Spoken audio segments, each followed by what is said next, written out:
On that day, we held a birthday party for my husband Kyle, attended by our son's family, myself, and Kyle. Our grandson Alex showed us his present, a piece of art paper he had rolled up. "Happy birthday, Grandpa." While accepting the gift, Kyle said, "Thank you." Kyle adores Alex. He frames every picture Alex gives him and displays them throughout our home. A present from Alex on this special birthday was bound to be extraordinary. I too was looking forward to seeing how delighted Kyle would be.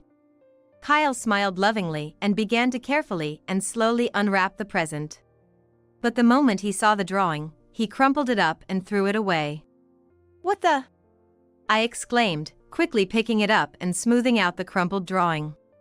It looked like a caricature of Kyle. "Why would you do that?" I scolded, angry that he would do such a thing to a drawing Alex had clearly worked hard on. It had to have been made with Kyle in mind. Yet, Kyle just stared at me, visibly upset. "Don't you see?" He then grabbed Alex's shirt hem and lifted it up right there. I am Elizabeth, a 55-year-old housewife. Kyle and I met through a friend, dated for about 2 years, and then got married. We've been together for around 30 years since. Kyle is a serious man but also playful.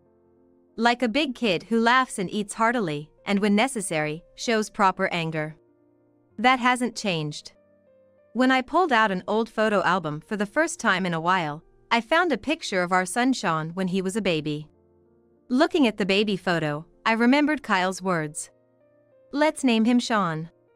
On the day Sean was born, as he slept soundly next to me, Kyle had said, "I've thought about it a lot. Since I can't give birth, at least I wanted to think hard about his name." I love that serious side of him. Turning the album's pages, I found a photo of me with the students from my painting class. I quit my job to become a homemaker when I was pregnant with Sean. But I couldn't stand just staying at home. So, despite being pregnant, I started teaching art part-time. I taught a small class at the local community center once a week. I've always painted as a hobby, even having painting sessions. After giving birth, I turned an empty room in our house into a painting studio, filled with oil paintings and drawing figures. Sean was scared and cried when he first saw the drawing figures. I remember chuckling as I reminisce about his growth. His smile when he won his first field day. His stiff face during the middle school entrance ceremony. His joyous expression when he got into his high school of choice. His tears after losing a school championship game. And his dignified look when he left for college. And then there was the photo from about 5 years ago, at his wedding. Sean, with a smile I had never seen before, walking alongside Emily. Emily, with her chestnut hair adorned with a beautiful tiara, smiling brightly next to Sean. Kyle and I, along with all our relatives, thought they were a perfect match, and everyone blessed their union. Emily had fallen for Sean at first sight and initiated their relationship. When Sean introduced her to us, we learned that she was an athlete. "Emily used to play soccer." "Really? That's surprising." "Yeah, people often say that. They don't expect me to be into sports." "You're into soccer, huh?" The conversation about favorite teams and positions was endless. I'm not much into soccer, but Kyle was always eager to join in. Sean and I just ended up listening on the side. Soon after, Sean and Emily welcomed a baby boy. Our album has a photo of our grandson Alex, sleeping. Kyle and I were overjoyed at the birth of our first grandchild.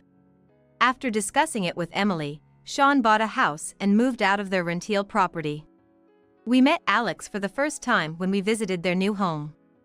Until then, we had only seen him over video calls, but meeting him in person, his cuteness was on another level. Kyle was more smitten than I had ever seen him. "Isn't he adorable?" "Alex, it's your grandpa," he said, making silly faces that made Alex laugh. "Kyle really likes kids, doesn't he?" I noticed Emily seemed a bit taken aback.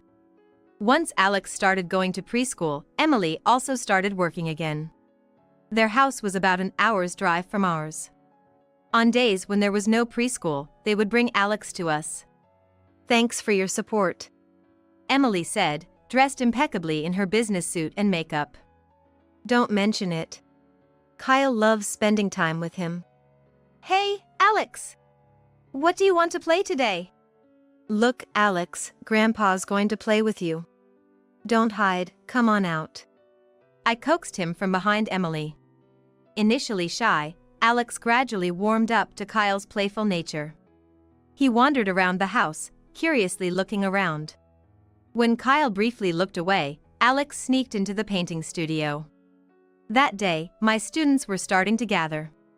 Oh, Alex, what are you doing here? Funny face. He pointed at me. But he was actually pointing at a drawing figure I was holding. Oh, you mean this? Surrounded by my students, Alex became shy again and ran out of the room. Your grandson is adorable, my students teased as we went back to our still life drawing. Later, Alex came back, peeking shyly from behind the door. What's up? I asked. Hesitantly, he said. I came to see the face. Apparently referring to the drawing figure. I took it down to his eye level. And he touched it curiously, amazed. He then started to draw something on his sketchbook with a marker, which somewhat resembled the figure. Do you like to draw, Alex? Yeah. I like it. He muttered, absorbed in his drawing. From then on, whenever Alex came over, he'd head straight for the studio. Needless to say, Kyle missed playing with him. While Kyle loved playing with Alex, he wasn't much interested in drawing. Having interests is good. Who knows, maybe you'll be a great artist someday. I said, framing Alex's doodles. Alex drew the figure tirelessly, showing more enthusiasm than many of my students. Alex, what if you use this color here? I suggested. He eagerly covered the area with vibrant crayon colors, bringing the drawing to life, which even surprised him. We enjoyed our time together, but Emily wasn't pleased. Alex, did you get crayon on your hands again? And on your clothes? She scolded upon arrival. Please don't be so mad. It's a washable crayon, it'll come right off. How does this happen when you're watching him? Please, pay attention. Emily was upset not just about the mess. She has loved soccer and wanted Alex to play too, disliking that I encouraged his drawing. He's always drawing at home now. It's all because you teach him. Emily, that's not fair. It's just part of who Alex is. No, it's your fault. That's why he's not doing well in soccer practice. Fuming, Emily took Alex by the hand and left. Alex is taken by Emily to the soccer club twice a week. It seems he didn't do as well as he hoped in a recent shooting practice test. Emily misunderstands that Alex's lack of progress in soccer is somehow my fault. Everyone has their own unique talents and interests. Emily has a talent for soccer, and Alex has a talent for drawing. This should be respected, yet it seems Alex isn't getting the acknowledgement he deserves. It's quite difficult, isn't it? Don't worry, Emily will understand someday. Kyle said, though Emily's insistence on soccer for Alex only intensified. On a rainy day when they visited, Alex looked unusually tired and sleepy. When asked what was wrong, since he's usually full of energy, he said, I'm tired from training. Training? Apparently, Emily had told him to practice on his own at home in addition to the practice. Even when I say I don't want to, she tells me I have to. So you're doing it reluctantly. No wonder your performance isn't improving. I could almost hear the dejection in Alex's voice. I decided to talk to Sean about this. Sean was surprised. Huh? I thought Alex was doing extra practice because he liked soccer, that's what Emily told me. After our call, Sean started paying more attention to how Emily was treating Alex. Emily wasn't scolding Alex into doing the training but was quite strict about him doing it. Hurry up. You need to do 20 sit-ups and 20 push-ups. Sean saw how Alex was struggling to keep up. Emily, he doesn't need to do training at home if he's already doing it at the club. Sean tried to intervene, but Emily snapped back. Consistency is important. But Alex looks really in pain. Of course, training is supposed to be hard. Don't interfere when you don't know anything. Emily became defensive, leaving Sean at a loss. Despite his continued efforts to talk, he was ignored. Eventually, Sean sought my help. I doubt she'll listen to me, I thought, but I still told Emily to stop forcing the strength training on Alex. Please don't meddle. She snapped back, and from then on, she ignored whatever I said. She seemed to dislike me even more after that and stopped leaving Alex with us. On days when both were busy and preschool was off, Alex was staying by himself. It's not good for a child around 5 years old without attention. Sean suggested to Emily that Alex should be looked after properly on those days. Hey, Emily. I think it's better to leave him with my mom. Leave him at your mother's? You've got to be kidding me. Emily flatly refused. Yet, Sean was worried. He even asked for my opinion. It's not good for Alex to stay by himself. When I said that, Sean seemed relieved and happy, as if he had finally found someone who understood his point of view. Right? So, can I leave Alex with you secretly? I don't mind, but keeping it a secret from Emily would mean hiding something within their marriage. Which I didn't feel right. However, the joy of being with my grandson made me forget these concerns. One sunny Saturday, while drawing with Alex, Emily called. Alex is there with you, right? Huh? I was surprised. How did she know? I noticed something off about Sean, so I checked his phone. She had initially suspected an affair, but found our exchanges about leaving Alex with me instead. I found the messages between you and him. Something about leaving Alex with you or something. Leaving Alex alone is dangerous. I tried to explain, but Emily wasn't listening. I'll talk with Sean when he gets home. Stay out of us. She hung up abruptly, leaving me frustrated. Never did I imagine such a conflict with my daughter-in-law. How long will this last? It felt like wandering in search of an unseen exit. Despite everything, Sean continued to bring Alex to our house. I've realized Alex likes drawing more than soccer. Sean said, determination shining in his eyes, ready to protect what mattered most. Seeing this, I felt a surge of courage in my heart. I became resolved to focus on nurturing Alex's talent for drawing. Several months later, it was Kyle's birthday. We always celebrated this day with a feast of Kyle's favorite dishes, inviting Sean's family over for the celebration. It's a bit lonely with just the two of us, don't you think? It's better when there's a crowd. As Sean and his family arrived, the party got started. While catching up and enjoying the food, I noticed Alex acting fidgety, hiding something that looked like a piece of art paper behind his back. Alex, you brought a present for Grandpa today, didn't you? Emily encouraged him with a smile. Come on, show some courage and give it to him. However, Alex seemed too shy, hesitantly looking down. Kyle, offering a lifeline, gently asked Alex. Did you draw a picture? Can Grandpa see it? Alex then presented the rolled-up art paper. Happy birthday, Grandpa. Kyle gratefully accepted it, smiling affectionately as he carefully unrolled it. A present from his beloved Alex would surely be special to Kyle. Just as I leaned in, curious about the drawing, Kyle suddenly crumpled it up. Shaking with anger, he crumpled it further and threw it away. What the? I quickly picked it up and unfolded the crumpled drawing, which appeared to be a caricature of Kyle. What are you doing? How could you do such a thing? I scolded, upset that he would treat a drawing Alex had clearly worked hard on this way. Kyle, unfazed, stared back at me. He had a habit of staring intently when he was angry. Don't you see? He said, lifting Alex's shirt to reveal several small blue bruises. Wow! Alex was startled and almost fell, but he managed to steady himself.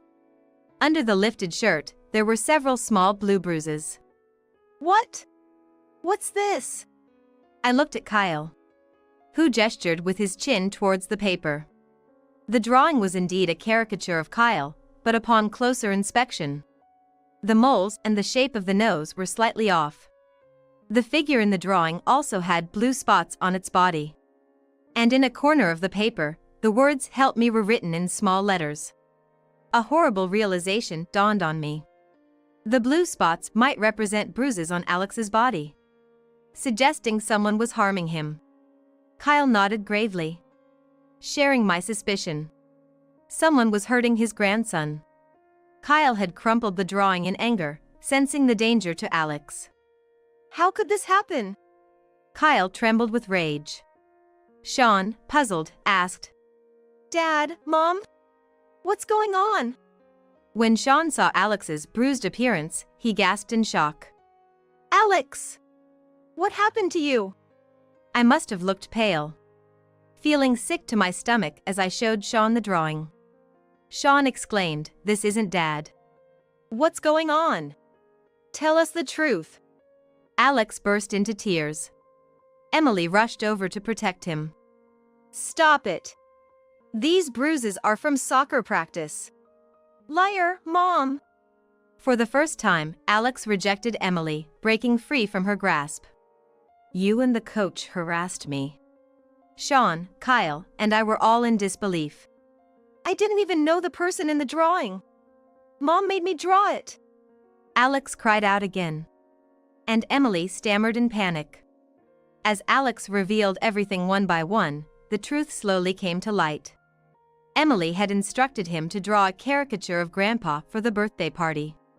However, the person in the photo she showed him to draw was a stranger to him.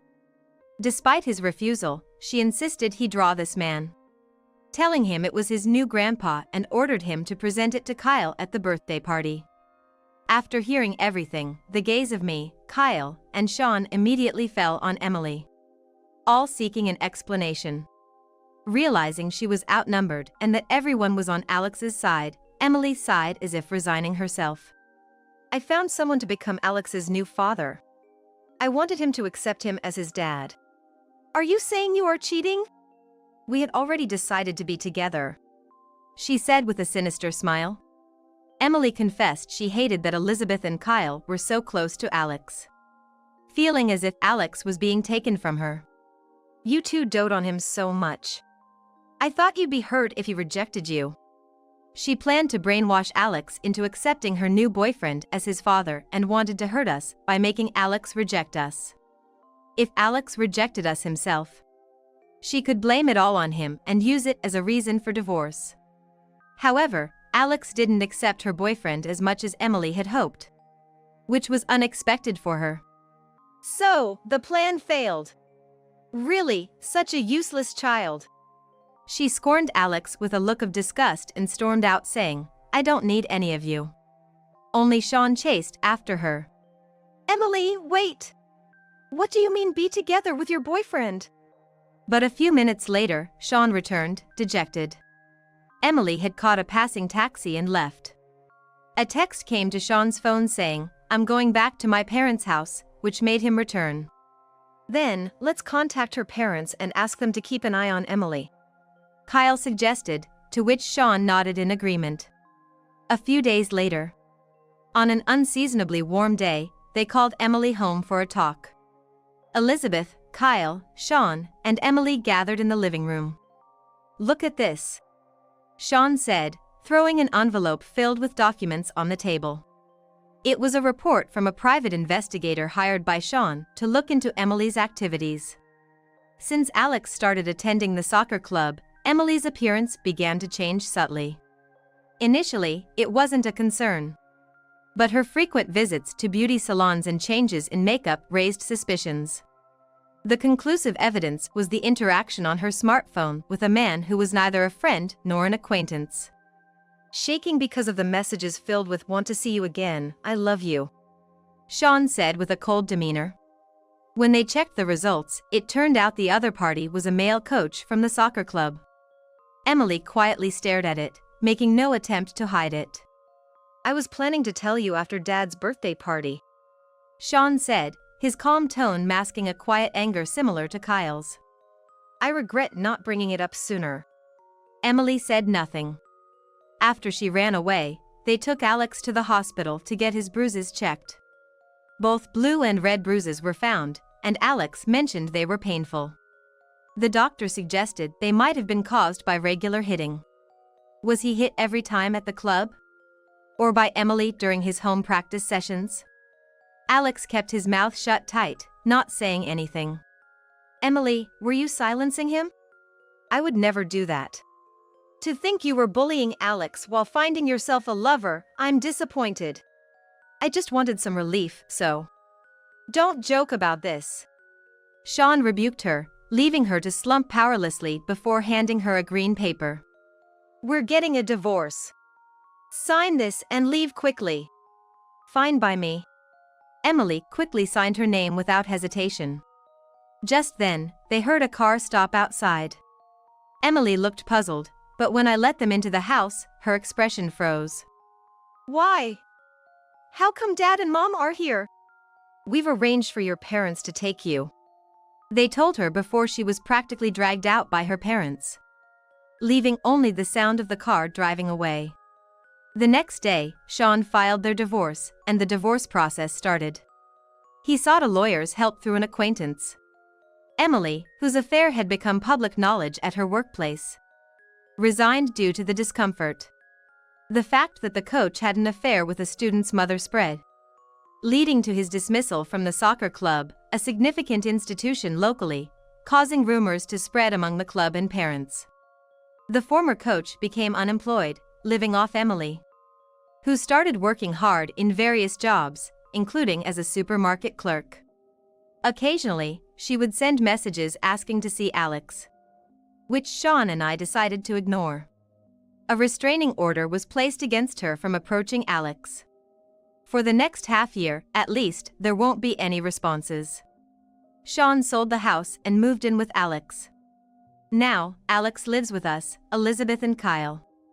Grandma, Grandpa, look. Oh. Isn't this Grandpa? Let me see. Alex proudly showed off his finished drawing.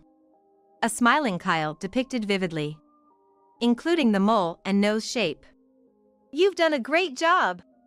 Let's frame it, Kyle said, getting up eagerly as Alex grinned with joy. Alex's bruises healed rapidly after coming to our house, and the doctor even took X-rays to check for fractures, thankfully finding none. Alex left the soccer club and is lively both at kindergarten and home, where we nurture his love for drawing, watching him grow. While physical wounds heal, emotional scars might linger, a thought that occasionally worries me. Next time, I'll draw Grandma, he said while working on a portrait of me, his free-spirited use of colors and gestures showcasing a child's uninhibited creativity. Watching him, my worries seemed unfounded, and I couldn't help but smile.